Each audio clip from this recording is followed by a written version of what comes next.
น้องเตียงมาเอาน้ำกินเพื่อนน้องพวกนี้ก็มาตักน้ำ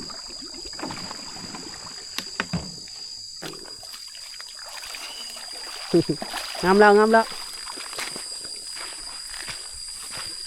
มาตักไปดิสบายดีสบายดีพี่น้องสบายดีFCทุกท่าน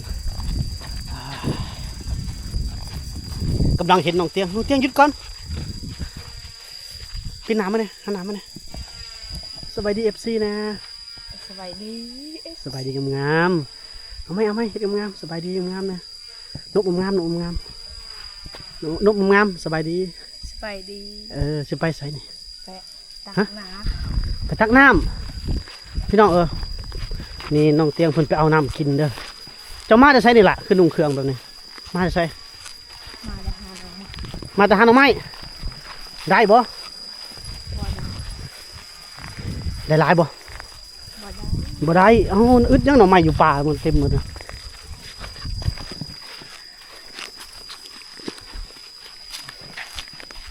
มาแต่หาอยู่หากินเลยพี่น้องเอ้ยน้องเตียงอู้แดดเลย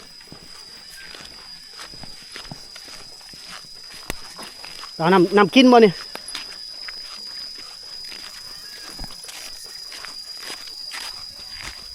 น้องสาวผู้ตาน้องกินเบิ้งน้ำกินเหล้าเด้อพี่น้องเด้อเพิ่นกินน้ำแบบใดพี่น้องคนคือสิหลายแต่เสียงจุกจอก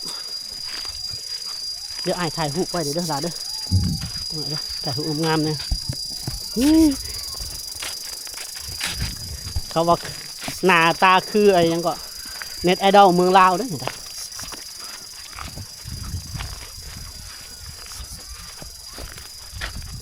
ตำเลยเข่ามันนี่ตำไว้อย่าลี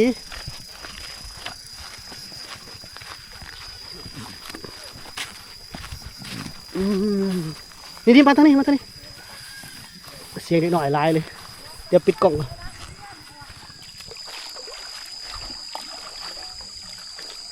น้องเตียงมาเอาน้ำกินเพื่อนน้อง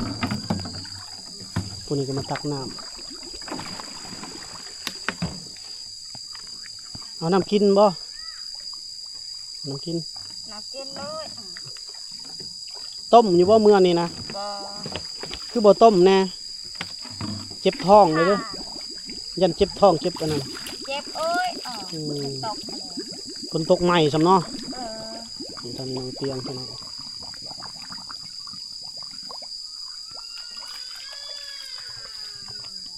2 ตุก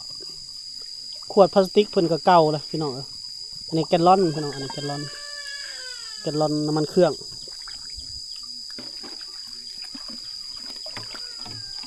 นี่น้ำดื่มเลยพี่น้องบ่จอยในน้ำให้เขาขุดบ่อขุดนั่นขุดไปน้ำสางเพิ่นก็บ่พากันขุดพี่น้อง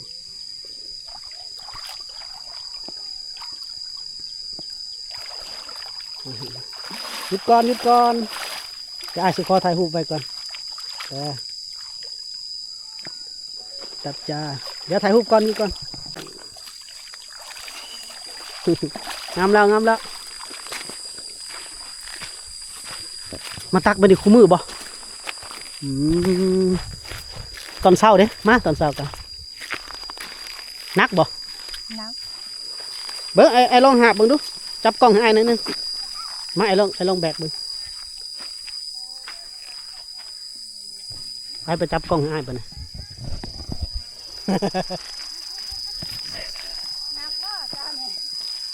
อันนี้ประมาณ5 ลิตรเนาะประมาณ5 ลิตรจะนักอยู่ไปไอ้นึงขวาหักนึงโอ้ธนามาใส่เด้อเนาะโอ้คุณแกว่งเลยมันคือแกว่งมันเนาะโอ้แล้วซาดเฮ้ยมันติ้งเนาะอ่ะเจ้าหับเองเจ้าบ่เคยมันแกว่งแกว่งไปแกว่งมาพากันมาแต่ให้เมื่อบ่ซักเขาให้ว่าปลูกเขาให้อ๋อพี่น้องปลูกเขาให้แล้วพี่น้อง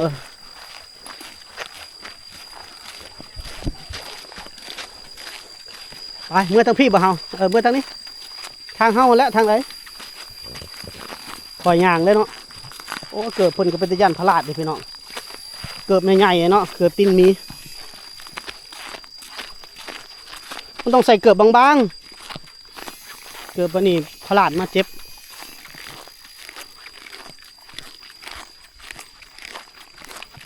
ของเพิ่นเพชรนี่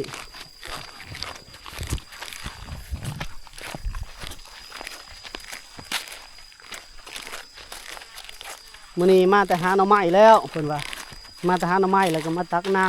ำข้าวนี่ตำตอนใดข้าวนี่ตำมื้อเช้านี้หรือว่าตำตอนเพลนนี่ ตามมือเช้า โอ้ตำมื้อเช้าตำมื้อเช้ามากินมื้อแรงตำมื้อแรงมากินมื้อเช้าเนาะ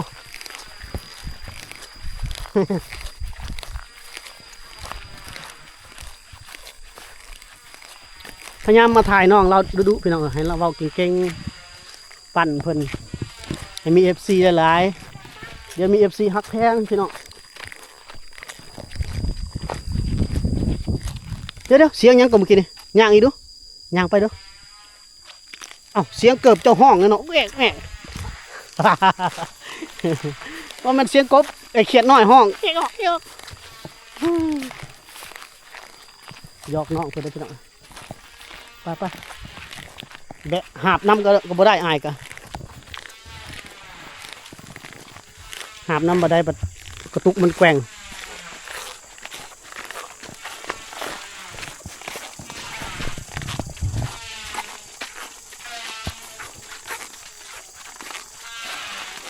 บิ่งเส้นทางนี่คือเส้นทางตะกี้แต่ก่อนนะพี่น้องทางย่างแบบนี้นะเส้นทางบุหานแต่ก่อน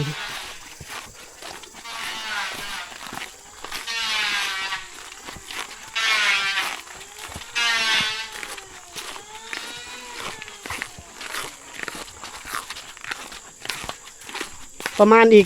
ณได้อยู่ทิศหนึ่งเดี๋ยวเครื่องฝากก็มาฮอดแล้วหนึ่งเตียงเลยของฝากจากผู้ใหญ่ใจบุญทางภูเก็ตพุ่นล่ะพี่น้องฝากมาให้น้องเตียงมาลุ้นกันว่ามีหยังแน่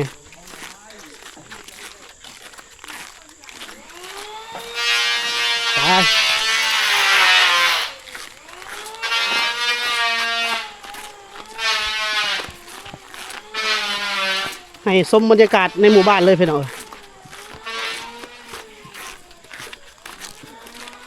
แบบดั้งเดิมทางนี้เฮ็ดกันเฮ็ดนี่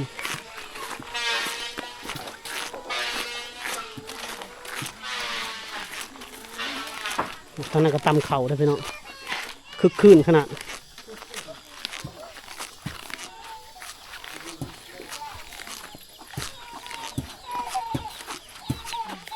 ว้าเด้อตำเข่าอุกระถึกเนาะสมาคมแม่บ้านทางนี้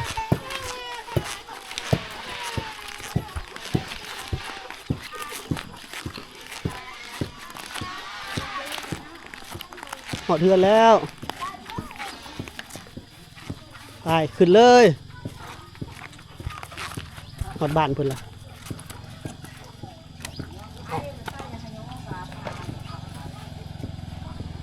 บ้านนี่เป็นบ้านยายเพิ่นเพิ่นเอ้ยยายเพิ่น อ้าวมันก็กาด น้องไม้น้องเตียงบ่ไปหานี่บ่ ทำไมมัน เพิ่นเฮ็ดกินขึ้นมา ตาตะกบาลที่อายุ โอ้มันย้อนแสงอีหล่ะเอ้ยพี่เจ้ามาอยู่ทางนี้อ้ายสิอยู่ทางนั้น ไม่เอาแค่ไหนยังอันคือเตียงไหน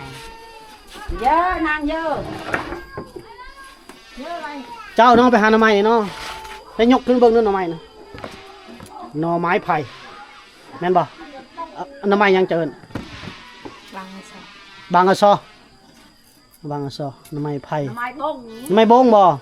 ำไมไผ่ จนฟ้อง จนฟ้องก็ถึกเพื่อสิตอบถึกหน่อไม้บงโอ้แซ่บเลยหน่อไม้บง ตาตะกี้เลย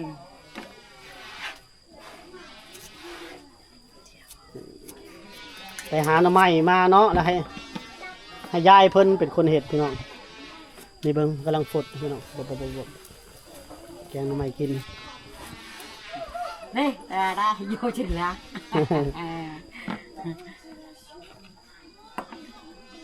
เอาวันนี้แต่งหน้าหน่อยหนึงเนาะเนาะงามเลยแต่งหน้าขึ้นหน่อยหนึง แต่งหน้านุ่งเครื่องใหม่ๆหาเวลาก่อนเดี๋ยวจะให้เซตอัพใหม่สวยๆเอาจนคนจือบ่ได้พุ่นเนาะ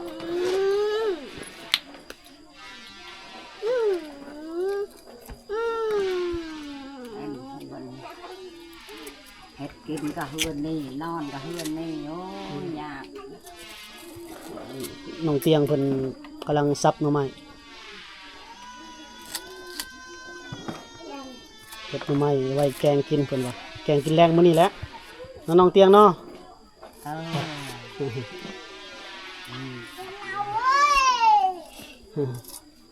บ่ได้ไปสอนบ่มื้อนี้เว้าดังๆเลยเด้ล่ะเอ้ยบ่มีไมค์ซ้ำเว้าค่อยๆเนาะบ่ได้ยินซ้ำกล้องนี่แห้งแล้วพี่น้อง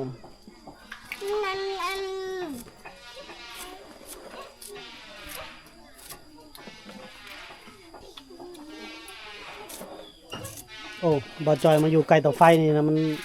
เสียนฮ้อนเด้เนาะ มียายเพิ่นอยู่กับยายเรือนหลังนี้น่ะมีเจ้าอยู่กับน้องเตียงแล้วก็ลูกชายแล้วก็หลานนี้ ลานนี่ หลานลูกชายบ่น่ะ ลานลูกชาย ตัวนั้นได้เฮือนผู้ใดอยู่นั่น ลูกชายเฮานอนเบิ่งมันจะเพลแล้ว อันนั้นลูกชายจะนอนนั่นอยู่นี่ได้สะไผสนอนอยู่เฮือน นอนอยู่เฮือนนี่ชื่อเฮาชามคนนี่ อ๋อลูกชายเพิ่นอยู่ต่างเนาะ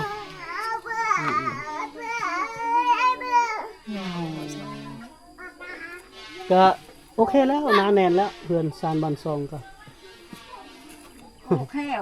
ยังบ่ทันมีเฮือนมีครัวเฮ็ดเก็บนั่นน่ะ อ๋อถ้าบ่มีเฮือนครัวเนาะเพราะว่าเฮือนครัวบ่มาเฮ็ดอยู่นี่พี่น้องอยู่เฮือนใหญ่อะนะจริงๆเป็นระเบียงนางลิ้นนี่นะ แม่นล่ะมันมีบอลเฮ็ดกินอยู่ที่ เฮ็ดกินอยู่ตารางเลยใช่ไหมเฒ่า โอ้ยอยู่ตารางมันยากฝนตกแน่ โอ้ยามฝนตกก็ยากเนาะ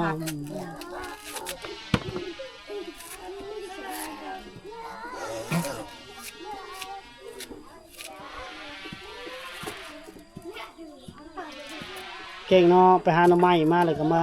ซับหน่อไม้ให้ยายแกงพี่น้องเมื่อยบ่น้องเตียงแนมกล้องทั้งพี่เด้เมื่อยบ่วะเมื่อยเนาะไปหาหน่อไม้เนาะ อยากไปจากมันเลย ทั้งดุทั้งขยันทอน้องเพิ่นยังถ้าได้แต่งโตได้พี่น้องเลยจริงๆเธอก็ดูดีแล้วล่ะเพราะว่าบ่ได้แต่งโตยังบ่ได้เฮ็ดผู้สาวเต็มร้อยนะว่าซั่นซะก็คือว่าแหละบ่มีโอกาสมีเวลาได้เฮ็ดพี่น้อง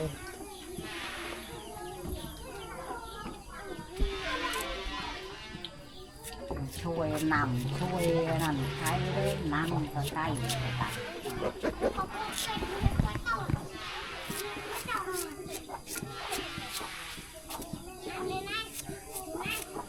โอเคแล้วพี่น้องเตียงเพิ่นก็เฮ็ดเวียกเฮ็ดงานมาเมื่อยแล้วมื้อนี้เฮาจะรบกวนน้องเพิ่นประมาณนึงเพราะว่ามื้อนี้น้องเพิ่นไปหาหน่อไม้ตักน้ำตำข้าวเกือบเฮ็ดกินพุ่นแล้วเนาะดุเนาะโดยวันนี้ไปสิไปอันยักยิกคิ้วตีคางไทยเอิ้นพยักหน้าได้ภาษาไทยเพิ่นจับเพิ่นแต่งอันหนึ่งให้งามนะพี่น้องค่อยๆปรับค่อยๆปรับค่อยๆแต่งเนาะให้โอกาสน้องเพิ่นเล็กน้อยพี่น้องออกกล้องดูเดือนหนึ่งออกจาก10คลิปนี่เนาะก็กล้าเลยบัดนี้โดยบัดนี้